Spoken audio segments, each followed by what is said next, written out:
And one. Hello, everybody, and welcome back to the Cowdino Arcade to Video Game Therapy. Today, I wanted to talk about how do you know when you love someone, but I don't really have the right to talk about that because I don't know, and B, I wanted to talk about it to see what other people said along that question.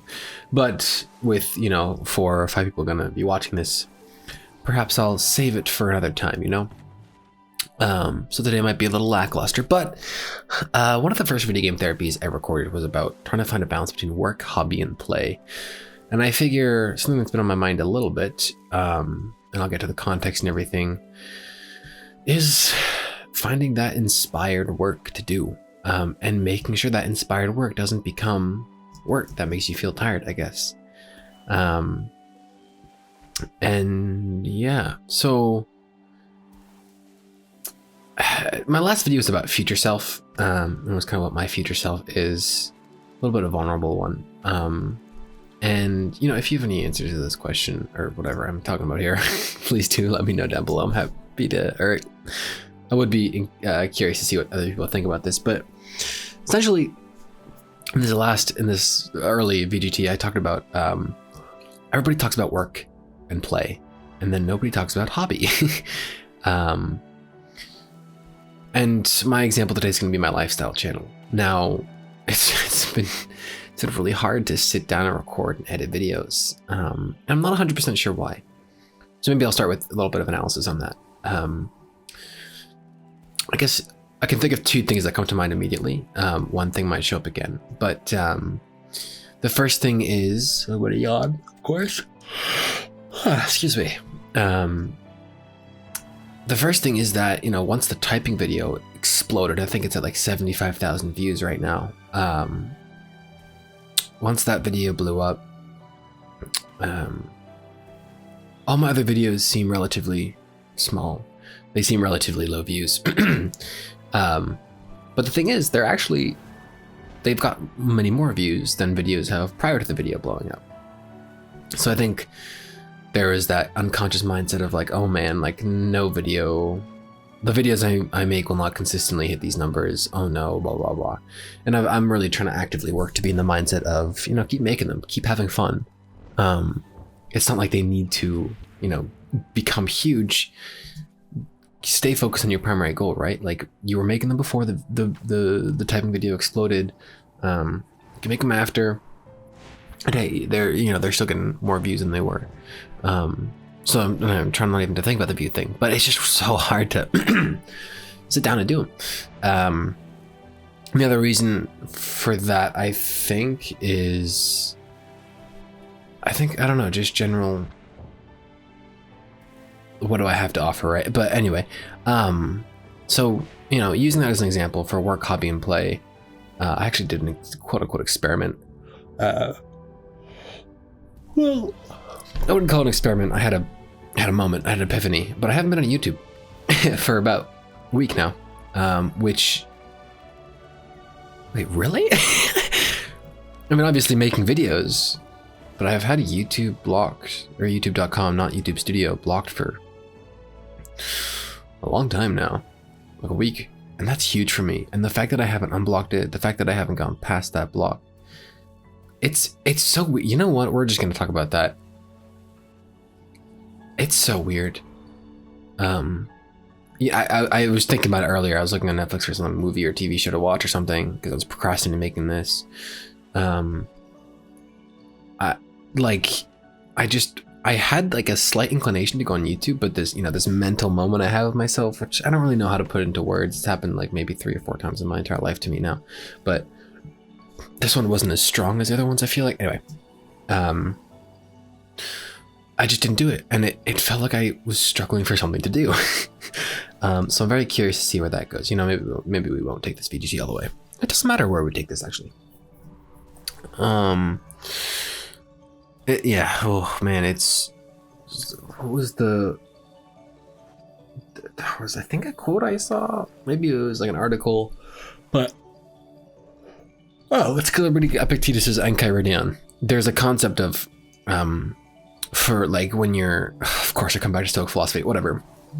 there's this concept that you shouldn't, okay, I'm going to paraphrase and how I interpret it.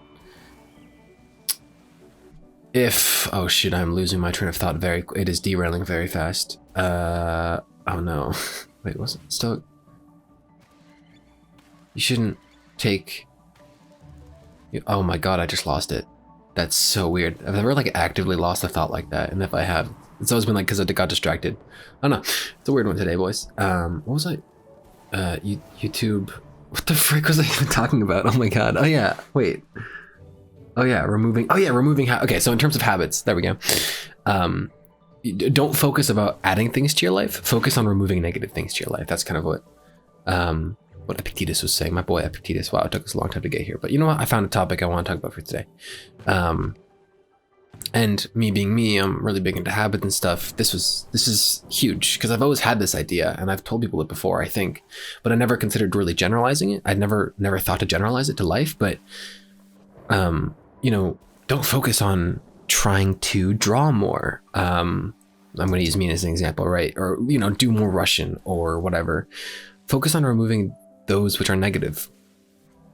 So, for example, if I have a Monday, right, and I want to spend 30 minutes learning Russian, do I want to do that before or after I watch like an hour of YouTube? You know, whatever goes. But yeah, YouTube, and I've genuinely felt like I've missed it a few times. Like earlier today, it was kind of like, man, I really want to go on and watch it, but I was like, okay, but what if I don't? If there's just this voice, it's like, okay, but what if you just don't? And I'm not missing anything. It's weird. Anyway, so you know, removing a bad habit, whether it be watching YouTube or for smoking or whatever, other things will fill in that gap, I believe, at least. I believe that with habits, and in my experience, breaking bad ones is what leads to good habits becoming easier to form. I mean, obviously, if I stop watching YouTube, it's not like I'm automatically going to start learning Russian. It's in those moments of boredom that we learn a lot about ourselves, I feel like. Wow, this is, maybe today's getting real deep. Sorry, boys. Sorry, gamers. It's boredom spawns creativity, I feel like, in a lot of ways. Because if you're bored, it's very easy to go on YouTube or Twitter. If you have nothing to do, you know, you finished up, I don't know, your assignments for the day or whatever, yeah, go on YouTube, do that. That's play. I guess I'm gonna come back to work hobby play here, but what if you did inspired work? Because sometimes work doesn't have to be tiring, right? You know, so, you know, if I can't watch YouTube, like right now, and I watched like an episode of a Russian TV show on Netflix, and here I am recording this finally. In boredom, I sat down to just talk about things because I was like, well, I mean, sure, I have to do this by tomorrow. You know, I can hold myself to at least video game therapy, but I just ended up doing it. That's it. So, you know, the concept of removing bad things from our lives, I think, is big, because it gives space for the good things. The good things deserve, whatever they may be, small or big, they deserve space, they deserve time, they deserve, you know, attention, focus. But if we still have a bunch of things weighing us down, we can't allow those good things in. It just simply, you can't, you know, if a jigsaw puzzle is full of 1,000 pieces, but 500 of those pieces are in the wrong, you know, from a different puzzle. For some reason, this is a good analogy in my head. You can't fit in the proper pieces. They have no space. You might be able to, you know, take out 2 and jam 1 in, but focus on removing the bad things. And, you know, I think that might be one of the key things that really helped me. Maybe I'll make that a lifestyle video, a ramble for thoughts or something.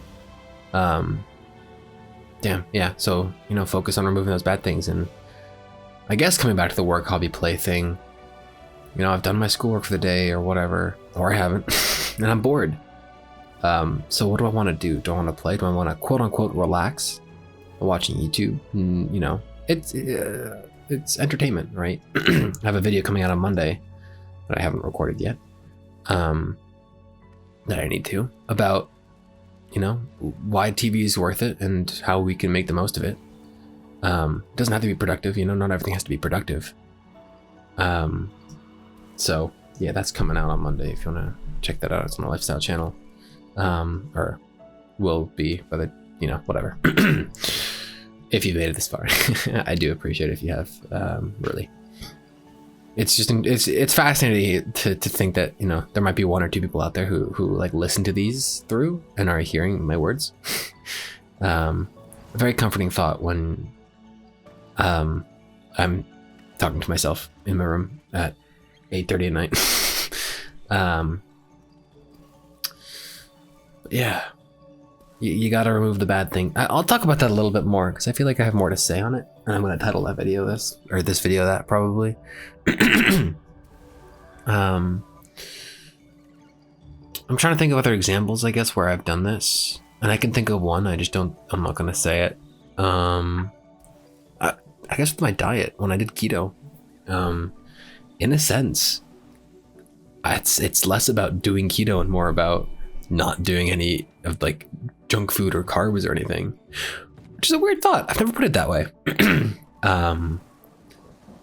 You know, if you have a day, right, and you say no social media, what are you going to fill that with? If you sit there and you're like, oh, I don't want to do this homework assignment, but you bore yourself out of your mind, are you going to do this homework assignment? Are you going to go read a book? That's kind of how I got reading back into my habit list, honestly.